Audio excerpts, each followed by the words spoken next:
We still have a long way to go on having consumers understand the importance of knowing where their food comes from.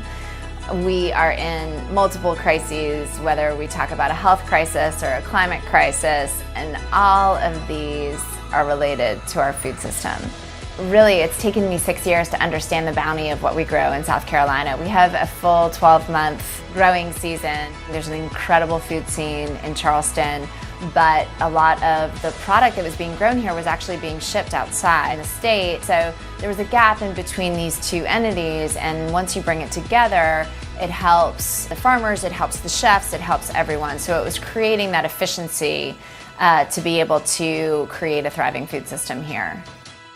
GrowFood Carolina is a local food hub. We try to keep it really simple. We work with farmers. The farmers deliver to the warehouse. We deliver to the restaurants. We're the middleman, and it's okay to be the middleman because we're doing a great service for the farmers and for the community. But really, that's as simple as it can be. We just get the fresh produce going where it needs to be as fast as we can. We go and visit every farm, so we won't sell product for any farmer that we haven't visited. Yeah, when you get a chance to grow it and you see a chef who knows what they're doing take your product and elevate it to a level that you can't yourself, it's a great feeling, you know, to see what you've grown, making amazing food and making people happy. A lot of the chefs do work direct with a lot of the farmers, but if 100 farmers are showing up their back door, it's just not efficient. And so we're creating that efficiency in the market. When GrowFood came around and started really gaining traction, we started saying, okay, GrowFood's always going to be there.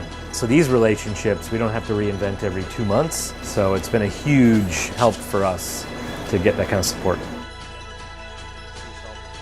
I really would love for folks and more consumers and more people to really start to understand that the cheap food here is the unhealthy food. And so doing what we do and what other food hubs are doing around the country really start to highlight the importance of keeping these productive landscapes in production so that we do have a healthy food supply, and then people are healthier and the earth is healthier and all of those things. So I am very optimistic.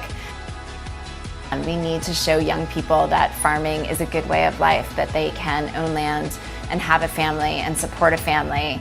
And the only way that we can do that is to have consumers understand how much food really costs when it's not subsidized, when people are hand-picking blueberries and all of these things that we kind of take for granted. So there's a lot of good things going on, but there's definitely a lot more that we need to look at carefully.